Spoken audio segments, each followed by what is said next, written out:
5, 4, 3, 2, showtime. Welcome to the Empower You radio show. I just want to help. Where we empower you through education. You will believe in yourself. Eric Gann exposes you to the evidence-based truth with balanced clinical practice behind all things leadership, mindset, health, nutrition, and the healthcare profession of athletic training. Today is about the power of you. Here's your host, Eric Gann.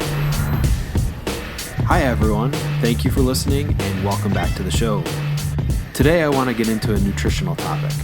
The topic are FODMAPs. A lot of times I get the question, what the flock are FODMAPs? To give you an example, say, you might have a meal and all of a sudden you start having a little tooth there and a little tooth there. I hear this next statement all the time also. Man, Eric, I just started to eat more healthy foods and I'm rootin' and tootin' all over the place. Everyone, almost every time, is so quick to blame it on the increase in lean animal protein intake. All the damn time. Chances are it has nothing to do with the protein.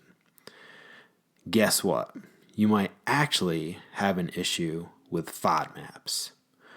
What the flock are FODMAPs? First off, FODMAPs are short-chain carbohydrates that are rapidly fermented and can be poorly absorbed. They can cause inflammation, irritation, bloating, gas, diarrhea in the GI, and also the gut. Listen, these are no fun. FODMAPs, they draw water into the small intestine, cause bloating and inflammation. They then pass to the large intestine, where bacteria feed on the undigested carbs, and this is what causes the gas. So let's take a quick talk about the small intestine. Remember, it's approximately 20 feet long, and then the large intestine is about 5 feet long. So this is a lot of real estate in our torso. This is a lot of places that we can have some issues. And when your large intestine and small intestine are off or inflamed, you better believe that you're going to be able to feel that bloating. So FODMAPs, they're broken down into the F stands for fermentable, the O stands for oligosaccharides, the D stands for disaccharides, M monosaccharides, A is just for and P are your polys. Now, let's get into each area. So fermentable, what does that mean? Short-chain carbohydrates and sugar alcohols that are poorly absorbed by the body, and then they result in abdominal pain and bloating, i.e. gas and diarrhea. Gas is produced by bacteria breaking down the sugars that don't get digested, either good or bad, and then remembering that some gas is normal to digestion, but it should not cause excessive bloating. So there is the F portion of our FODMAPs. It's a fermentable aspect. Oligosaccharides, these are your carbohydrates that are fructans, sometimes used with the acronym FOS, and galactosaccharides, sometimes used GOS. And I'll probably use those throughout this talk just to use short term. They're mainly found in wheat, rye, onions, garlic, legumes, and lentils. So how many times have you had a meal and you may blame it on something like the sausages or, again, the animal protein where you just felt kind of overloaded and bloated, when it could really be coming from the onions and the garlic in that meal, or the legumes or the lentils, or maybe even the wheat and the rye, if you had bread. Some oligosaccharides are good in moderation to help support good gut bacteria. So again, this is moderation. Other food sources you want to be careful of are broccoli and raw beets. These are two areas that people might not recognize that they're actually getting some FOS and GOSs into their system. Another one are cashews. Cashews, if you go over 10 nuts, you could potentially have issues with GOS or FOS. Okay, so our fructans or our galactosaccharides.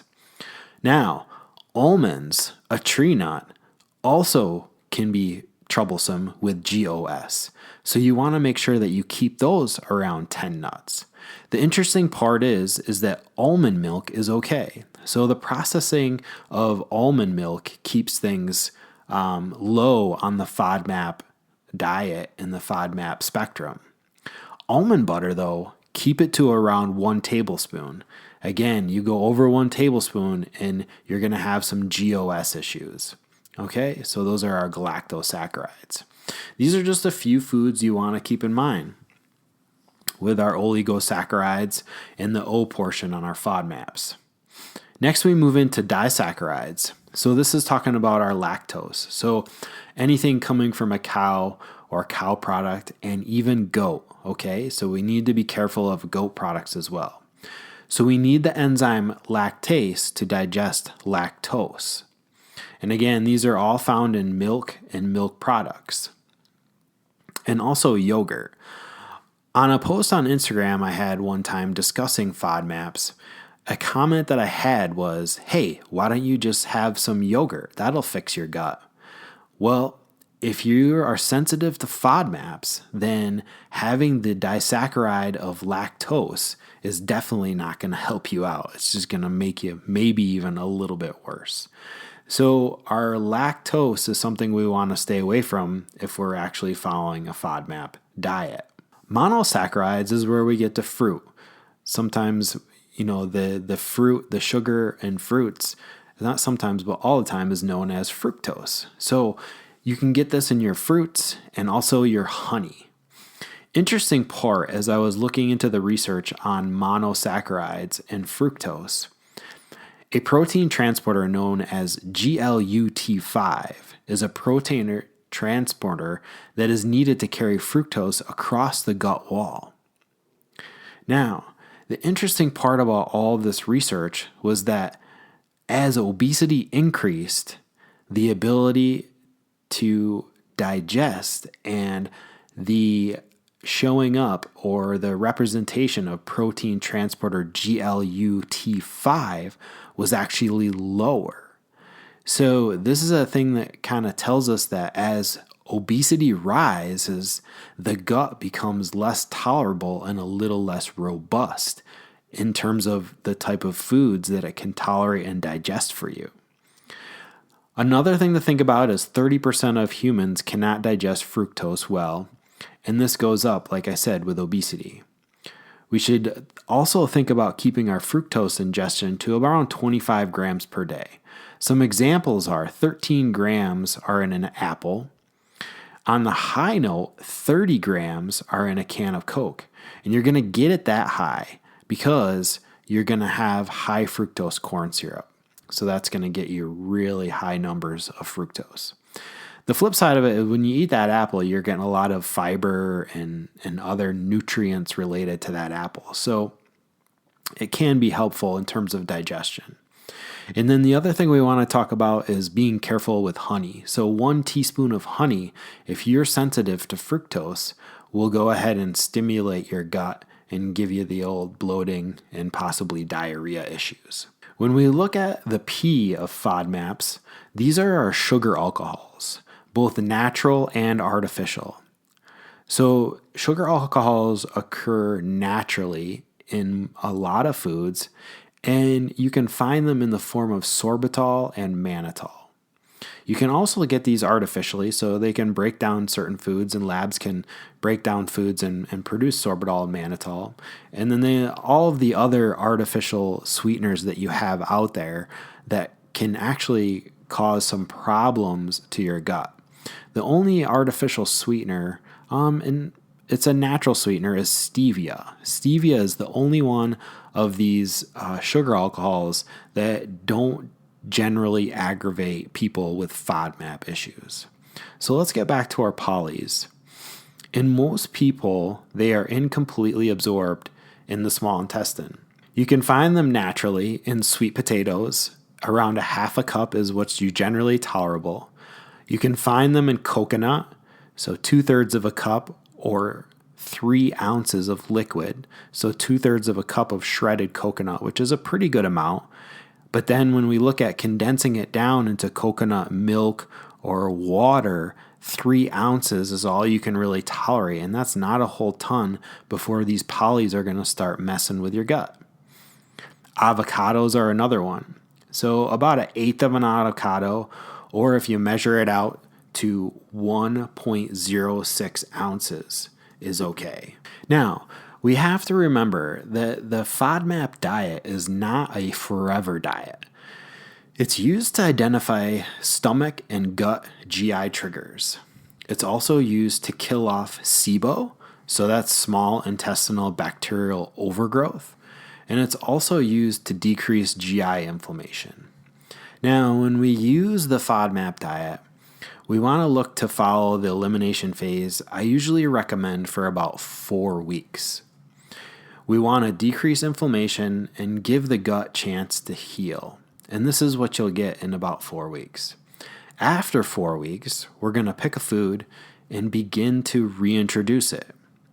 You may notice you tolerate a certain size of food, and that's good. Finding the right amount is what this is all about. But remember, in the beginning, less is always better. We always want to think of moderation. If it's a no-go, you're going to notice it within a few hours right after you eat the food, and it's going to be a trigger. So I'd say maybe you have like a morning shake and you add a particular food into it. By, say that's at 8 a.m. By 12 or 1 o'clock in the afternoon, you're probably going to have a really great idea if there's something in there that was just not tolerable for you. And if you find that it's not tolerable, it's easy. You just don't eat it.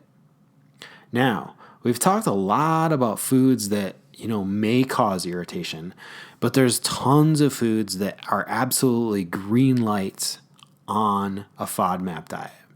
When we follow the FODMAP, if I take a step back, we tend to use red light, yellow light, and green light in terms of using foods.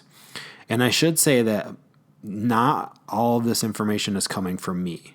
It comes from research, it comes from literature, and it comes from information put out there by Monash University. It's a university in Australia, and they are the leading researchers in terms of FODMAP nutrition and irritable bowel syndrome and nutrition to decrease IBS and FODMAP problems. Now, let's get back to those green light foods. Green light foods are all of your animal proteins, all your meats. And these are unmarinated, so nothing has been added to them yet. They are all green light. They should not cause any type of FODMAP issue. Okay? Now, another thing to look into is that all kales, butter lettuces, iceberg lettuce, Swiss chard of all colors are green and they're good to go on your FODMAP diet. Other things that are great are carrots, parsnips, radishes, rutabagas. They're all great. I'm going to go through a whole list of foods here. Potatoes are good, corn is good, rice is good. Spaghetti squash is good, tomatoes are good. Okay, so tomatoes get a lot of flack because they are go ahead and added to an inflammatory diet, when in actuality, they don't tend to cause irritation or inflammation in the gut. So they are okay to eat on a FODMAP diet. Quinoa is good. That's a great carbohydrate. Peanuts and peanut butter are good. Aged cheese and butter are okay. White and wheat sourdough bread are okay. So these two paired together, I'm glad that they're like this on the list because it allows me to expand a little bit. If we look at these two, you might say, well, aged cheese, that's a cow product. And then really white and wheat sourdough bread, that you just said was a problem with our O aspect. So we have an O and a D here that you just said are an issue, but they're actually not. And let me explain to you why. When we get into aged cheeses and also butter, the process of aging that cheese, so the fermentation that happens in the cheese, The bacteria that is produced and the funguses that are produced in that aged cheese, which are safe to eat, use the sugars to survive, and they break down the lactose in there so that it's able to be digested for people with FODMAP issues. When we look at white and wheat sourdough bread, the process of fermentation, the exact same thing that happened with the aged cheese, happens in the wheat as well. And it makes it more digestible and tolerable to people with FODMAP issues. Now, we're not talking about gluten intolerances here. Gluten is something totally different. And then if we talk about food sensitivities, that's something totally different as well. We're only talking about FODMAP issues here. So with the process of fermentation, so this is good fermentation. I know we talked about fermentation early on, the first F of FODMAPs. That's the fermentation that happens inside your gut. Okay, so that's those bad and good bacteria is feasting off of your undigested carbs and causing problems. When we talk about these are the fermenting process that actually happens in the food that helps with us to be able to digest the food. Now, moving on towards our list some more, we have wine, beer, and most hard booze. That's all not going to cause any type of FODMAP issue. Most of your oils, olive, coconut, and avocado are going to be good to go. From a personal aspect, coconut and avocado don't do well with me in any way, so I tend to just stick with olive oil, and then also I mentioned butter as like fats that I'll use for cooking and eating. So that's just me because I've gotten to know my nutrition. Now, when we look at old-fashioned oats, they're pretty good, and clementines, grapes, navel, oranges, plantains, and strawberries, they're all good. When we look at some of our supplements, whey protein isolate and casein, those are generally a green light as well. When we look at sweeteners, we can have pure organic cane sugar, so that's not going to be a problem. We can have maple syrup, and then we can also have stevia. Guys, so I hope this talk on FODMAPs has really helped kind of clarify where FODMAPs come from, when it should be potentially used, how it can be used, and then it's also just a short-term diet to help figure out what's going on with your gut. By no means is this something, because of some of the drastic levels of elimination that can happen, is this something that you're going to live by for your whole life. A perfect example is, for myself, I used the FODMAP diet because I had a SIBO, so a small intestinal bacterial overgrowth. And when I came back after elimination period, which was a little bit longer for me because we had to do some SIBO kill-off, which is small intestinal bacterial overgrowth kill-off, so we got rid of some bad bacteria that we didn't want. And again, this was also with the observation and the collaboration of a physician. So I was not doing this on my own. We had some testing done that determined that I had some bad bacteria in my gut. And then the decision to go on to a FODMAP led to me eliminating and then also killing off of that SIBO in my intestine. So when I came back and reintroduced foods, I came back to broccoli, and I found that just a serving of broccoli is okay for me. When in the past I was eating a serving of broccoli sometimes 3-4 times a day. Then I was also including sweet potatoes. Then I was also having coconut. So I was compacting all of these FODMAPs on top of each other, and then that it ended up causing some issues, obviously, and then we got that squared away with a physician. Now, there's a perfect example of what a healthy kind of gut cleanse is. It's you had some pre-testing done. You determined that you needed to have some balance in your gut microbiome. You're guided by a physician, and then a professional, which was me in this case, I guided myself through the FODMAP diet. And the one reason I guided myself is because there's not a whole lot out there, and it wasn't really accurate until I did the research and found Monash University, and it was extremely helpful. And they have an app that you can use that's really, really helpful to help guide you through this process. So when I came back in, like I said, I was able to eat the broccoli. The broccoli was okay, but I found just a serving of broccoli is okay. And there's a lot of other foods that you'll find that will be like that. You'll be able to tolerate them once a day, but you might not be able to tolerate them twice a day or 3 times a day. So this is the key, moderation. So moderating those foods throughout your day, rotating throughout the day.